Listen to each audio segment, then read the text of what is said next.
Saudara, KPK kembali membuka kasus suap yang melibatkan buronan KPK Harun Masiku. Hari ini KPK memeriksa mantan komisioner KPK yang juga terpidana dalam kasus Harun Masiku, Wahyu Setiawan. KPK kembali mengusut kasus Harun Masiku. KPK meminta keterangan mantan komisioner KPU Wahyu Setiawan Kamis pagi. Wahyu merupakan mantan terpidana kasus suap pergantian antar waktu anggota DPR dengan tersangka mantan caleg PDIP Harun Masiku. Wahyu mengaku diminta hadir oleh penyidik KPK terkait kasus Harun Masiku. Ia berharap KPK bisa segera menangkap Harun Masiku. Gitu ya, cukup ya. Ya kalau saya tahu saya tangkap lah, membantu KPK. Berarti Bapak mempertanyakan juga kenapa rumah Bapak tiba-tiba digeledah? Iya, saya juga mempertanyakan kenapa KPK tidak segera menangkap Harun Masiku. Ya kan? KPK kan bisa menangkap saya, kenapa Harun Masiku nggak bisa ditangkap? Ya. Terima kasih. Usai dilantik menjadi ketua sementara KPK menggantikan Firly Bahuri, Nawawi Pomolango menyatakan penangkapan Harun Masiku menjadi prioritasnya. Ini kami tanyakan kepada dia upaya penanganan terhadap penangkapan terhadap DPO Harun Masiku. Yang bersangkutan kemudian berkomitmen. Karenanya kemudian beliau meminta kepada kami untuk melakukan semacam pembaharuan terhadap surat tugas dalam kaitannya dengan upaya pencarian terhadap Harun Masiku. Dan itu yang dilakukan oleh yang bersangkutan. Kami telah mengeluarkan produk-produk surat yang baru yang dibutuhkan oleh Deputi Penindakan yang baru ini untuk melaksanakan upaya pencarian. Harun Masiku telah menjadi buron sejak ditetapkan sebagai tersangka KPK pada 9 Januari 2020. Sebelumnya, 2 hari sebelum KPK melakukan OTT, Harun Masiku sempat pergi ke luar negeri, namun kembali lagi ke Indonesia keesokan harinya. Pada Juli 2021, nama Harun Masiku masuk ke daftar Red Notice Interpol. Harun Masiku sempat dikabarkan berada di negara tetangga, namun polisi menyatakan Harun Masiku bersembunyi di Indonesia. Ada data perlintasan yang menunjukkan bahwa yang bersangkutan ada di dalam negeri. Jadi rumor-rumor yang beredar seperti itu yang kami sampaikan. Tapi kami tidak menghentikan pencarian terhadap yang bersangkutan di luar negeri. Itu per kapan Pak data perlintasan itu Pak? Lupa tanggalnya, tapi ada. Tahun ini Pak? Ya, sehari setelah dia keluar dia balik lagi. Kasus Harun Masiku bermula dari OTT KPK terhadap komisioner KPU kala itu Wahyu Setiawan. Wahyu diduga menerima suap dari Harun Masiku terkait pergantian antar waktu anggota DPR. Wahyu telah diadili dan divonis 6 tahun penjara dan diperberat MA menjadi 7 tahun. Saat ini Wahyu telah mendapat pembebasan bersyarat sejak Oktober lalu. Tim Liputan Kompas TV.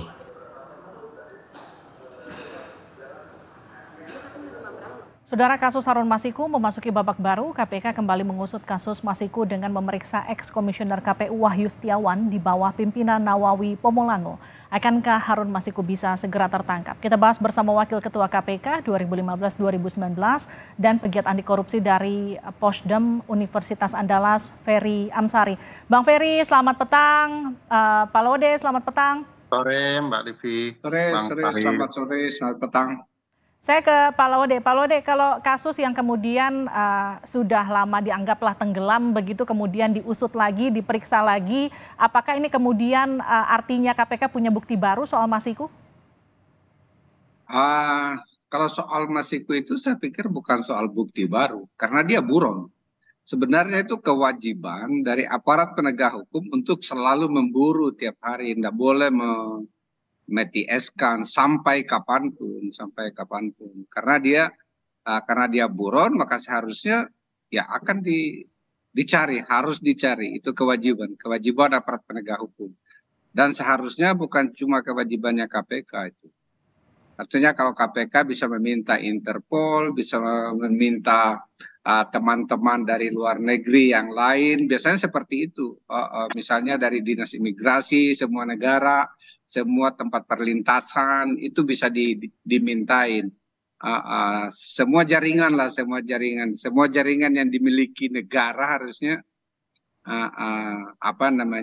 harusnya tetap memburu itu. Pak Laude, sebagai mantan pimpinan KPK, ketika ada satu DPO yang lebih dari 3 tahun tidak pernah tertangkap? Apa sulitnya sih sebetulnya badan negara kita apapun itu untuk menemukan seorang Harun Masiku? Ya, saya pikir saya tidak tahu persis ya, karena saya bukan penyidik. Tapi seharusnya tidak sulit, apalagi kalau lihat background Harun Masiku ini kan bukan orang yang memiliki semua uang di dunia untuk bisa berkeliling dunia seperti itu. Jadi kan latar belakangnya, bahkan saya kenal dari mahasiswa. Dia adik kelas saya sebenarnya dulu di di UNAS. Jadi saya tahu anak ini. Tetapi maksud saya dia memiliki keterbatasan untuk bergerak banyak. Karena itu kan kalau mau berlari dari satu negara ke negara lain, mau mengubah operasi plastik, mau mengubah nama atau mengubah kewarganegaraan, biasanya membutuhkan uang yang sangat banyak untuk hal-hal seperti itu. Jadi sebenarnya seorang Harun Masiku menurut saya kalau KPK serius itu seharusnya bisa didapat. Dan semoga saja pimpinan yang sekarang bisa. Saya ke Bang Ferry. Bang Ferry, Pak Ode tadi bilang nggak susah kok untuk menangkap Harun Masiku. Dan kalau KPK serius harusnya bisa ditangkap. Ketika awal Pak Nawawi kemudian dilantik kan juga sudah menyatakan bahwa ini akan jadi salah satu fokusnya. Jadi kalau sekarang tiba-tiba Wahyu Setiawan dipanggil, kasus Harun Masiku kembali diungkap lagi, menurut Anda ini memang fokus penanganan KPK saat ini kembali dibuka atau gimana? Ya, saya pikir memang sebagaimana disampaikan oleh Bang Laude Muhammad Syarif ya, bahwa ini ada kewajiban untuk setiap hari memastikan buron ini tertangkap. Karena kepentingannya tidak hanya soal KPK, karena ada demokrasi yang terganggu dalam kasus ini. Sebab orang ini hendak mengganggu proses penyelenggaraan pemilu dan penentuan representasi kita di DPR. Jadi saking seriusnya perkara ini. Nah, apakah KPK hendak serius membuka kembali? Karena dia buron ya kasus ini sudah mestinya ya berjalan, tidak perlu dibuka kembali seperti itu ya. Tapi apakah ini adalah gambaran niat KPK untuk lebih serius? Saya pikir iya, karena ketua yang baru ya, walaupun sifatnya sementara, memberikan janji untuk segera menangani ini dan itu jadi target. Nah, arahnya menurut saya memang tidak perlu didramatisir oleh KPK karena data semestinya sudah terkumpul, karena Wahyu Setiawan kan sudah dinyatakan bersalah begitu ya, menjalani hukumannya. Bagi saya tertangkap dia sudah bisa dipastikan peradilan tidak akan memberikan dia sanksi. Sebab kalau yang menerima suap dianggap bersalah, sudah pasti penerima suap juga dianggap bersalah. Namun ruang besar di balik pemberi suap mungkin itu yang akan menjadi rumit kasus ini. Karena bukan tidak mungkin kasus ini melibatkan kepentingan-kepentingan politik di belakangnya. Karena kita ketahui bahwa ini ada kursi yang diperebutkan, suara parlemen yang harus diganti karena seseorang meninggal ya, dan dia harus mendudukkan posisi itu sementara dia ada di urutan ke-6. Jadi mustahil sebenarnya dia bisa duduk, tetapi karena ada kekuatan politik, ada permainan di internal KPU juga, maka seolah-olah ini bisa masuk akal. Bagi saya ini mudah untuk membuktikan, tinggal political will dari KPK untuk memastikan ini orang tertangkap. Nazarudin dulu lebih rumit, saya pikir itu bisa ditangkap. Jadi hampir mustahil, saya sepakat dengan Bang Laude M. Syarif bahwa ini mustahil tidak bisa dilakukan oleh KPK jika ini betul-betul diniatkan oleh KPK secara sungguh-sungguh. Jadi selama 3 tahun ini tidak ada niat serius untuk menangkap Harun Masiku, itu kenapa nggak ketangkap-ketangkap menurut Anda? Ya ketuanya begitu, bagaimana dia bisa menangkap? Dia bagian dari kejahatan political korupsi itu sendiri. Jadi bagi saya sulit berharap kepada pimpinan KPK yang punya kepentingan tersembunyi di balik lembaga ini. Kita tentu akan bisa berharap kalau memang ini bagian dari perubahan KPK yang baru dengan pimpinan yang baru, maka akan ada sesuatu yang bisa dibuktikan kalau kasus ini dituntaskan. Kalau tidak ya pimpinan KPK yang lama dan yang sekarang yang sementara ini ya sama saja. Jadi kalau dibilang kasus ini dibuka lagi jelang pemilu, ada unsur politik di dalamnya, nggak begitu ya, Bang Ferry?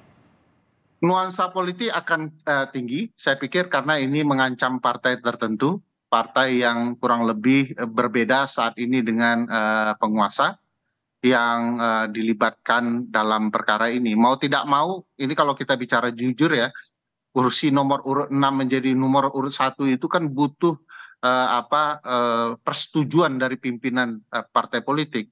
Tentu ini hendak mengganggu nuansa politik itu. Tapi sekali lagi hukum kan tidak bicara nuansa politik itu. Hukum bicara kebenaran apa yang mau hendak diungkapkan. Kalau ini ada permainan politik termasuk pimpinan KPK itu memanfaatkan jabatannya, menyalahgunakan wewenangnya untuk kepentingan politik, dia juga suatu waktu akan bersalah. Oke, saya ke Pak Ode. Pak Ode, kalau setelah kemudian Harun Masiku jadi prioritas Pak Nawawi sekarang, apakah ketika nanti Masiku ketangkep, ini bisa memulihkan citra KPK, Pak Ode? Ya, kita selalu berharap bahwa KPK itu sebenarnya adalah rumah harapan bangsa, rumah harapan reformasi. Jadi saya pikir kayak utang-utang lama yang dianggap menyandra KPK sehingga sekarang itu, saya terus terang ketika membaca survei dari CSIS yang KPK itu jauh di bawah polisi sekarang seperti itu, saya terus terang tidak nyaman ya mengetahui seperti itu karena saya pernah menjadi bagian dari KPK. Oleh karena itu saya berharap bahwa Pak Nawawi dan kawan-kawan itu bisa sedikit demi sedikit mengembalikan rasa percaya itu. Dan satu-satunya yang bisa mengembalikan rasa percaya adalah kesungguhan dalam memberantas dan mencegah korupsi. Yang kedua yang saya ingin sampaikan juga, mungkin Kompas TV juga perlu ini dikit-dikit mempertanyakan Wahyu Setiawan ini kok sudah keluar, dia dapat itu 7 tahun loh di Mahkamah Agung. Berarti yang dia jalani itu hanya 3 tahun di penjaranya itu. Remisi macam apa itu lebih dari setengahnya. Yang wajar itu kan biasanya orang mendapatkan remisi yang baik setelah dia menjalankan 2/3 dari pidana yang dijatuhkan. Itu rumus di dunia lain gitu. Tapi ini sudah keluar pula seperti itu. Jadi ini perlu juga kita tanyain ini Wahyu. Lo cepat banget keluarnya lo dapat berapa kali remisi itu? 17 Agustus dapat, Natal dapat, Lebaran dapat, apaan tuh seperti itu. Jadi yang kayak begini-begini nih. Jadi sebenarnya, tapi ini bukan tanggung jawab KPK ini, karena diubah undang-undangnya sehingga pemerintah itu kelihatan memang pemerintah yang sekarang itu menurut saya tidak pernah serius memberantas korupsi ini, termasuk dalam kasus Harun Masiku ini sebenarnya. Jadi jangan kita harus melihatnya juga mungkin secara agak holistik di luar si Harun. Karena Harun itu hanya aktor kecil atau aktor figuran dalam di dalam pentas drama pemberantasan korupsi Indonesia. Pak Ode, kalau Harun Masiku itu adalah aktor kecil, figuran dalam besarnya pentas drama yang tadi Anda katakan, lalu menggali keterangan lagi dari Wahyu yang sudah jadi terpidana, sudah keluar, itu untuk apa? Ya itu salah satunya, makanya saya bilang, saya karena dia dalam penjara, dia baru keluar, tentu kalau kita menanyakan informasi keberadaan Harun kepada Wahyu, itu menurut saya agak salah. Cuma saya yakin penyidik-penyidik KPK mungkin menanyakan hubungannya dengan dia ketika dia menerima untuk merefresh kembali, itu juga tidak salah. Karena siapa tahu dari informasi tambahan ini bisa didapatkan. Tapi terus terang saya kaget saja ketika saya lihat, wah Wahyu diperiksa. Bukannya dia di penjara dapat 7 tahun dari MA. Sekarang kok tiba-tiba seperti itu. Ini Oke, kan saya ke Bang Ferry. Gimana responnya Bang Ferry? Termasuk soal tadi tanggapan Pak Wahyu yang juga sempat menyatakan, nangkep saya bisa kok, kenapa nangkep Harun Masiku nggak bisa? Iya, ini kasus penuh keheranan ya. Kita heran 7 tahun bisa jadi 3 tahunan. Kita heran kenapa Harun Masiku belum bisa ditangkap. Padahal ini bagi teman-teman pemberantas korupsi ini bukan hal yang sulit. Saya tentu juga merasa kenapa kasus ini berputar-putar ya, lama sekali. Kuat dugaan memang kalau dilihat profilnya Harun Masiku, Bang Laude M. Syarif sudah sampaikan, ini bukan orang yang punya kemampuan untuk menyembunyikan dirinya secara lama ya, dan kita bisa merasakan ini cukup lama dia bersembunyi. Dari profil itu kita bisa mengetahui ada pihak lain yang kemudian melindungi dan menyembunyikan Harun Masiku. Makanya saya menyinggung, bukankah untuk seseorang dari peringkat 6 untuk bisa duduk di parlemen menjadi peringkat 1, butuh persetujuan berbagai pihak agar dia bisa meloncat, dan itu besarnya. Bang Ferry. Nah, apakah ini urusan politik nanti kita bahas? Mudah-mudahan pengadilan bisa membongkar apakah penanganan perkara ini ada ruang kepentingan politiknya atau betul-betul murni dari untuk membongkar perkara. Kalau saya, ruang politik itu pasti ada, tetapi yang perlu dipastikan pelaku kejahatan ditangkap. Tapi Anda optimis nggak Harun Masiku kali ini akan betul-betul bisa tertangkap, ataukah kasus ini akan menguap lagi? Ya mudah-mudahan ada keseriusan. Saya merasa tidak mungkin ketua menyampaikan tanpa ada keseriusan di balik. Terima kasih. Saya tambah sedikit kalau bil saya. Jadi menurut saya kalau serius pasti bisa. Kalau serius pasti bisa. Intinya seperti itu. Yang penting kita menunggu keseriusan KPK untuk menangkap Harun Masiku dan mengungkap kasus. Contohnya dulu Neni Nurbaiti misalnya itu istri Wakapolri. Itu bisa kita diambil kok. Apalagi si Harun gitu. Terima kasih Pak Laude, terima kasih Bang Ferry sudah bergabung di Sapa Indonesia Malam.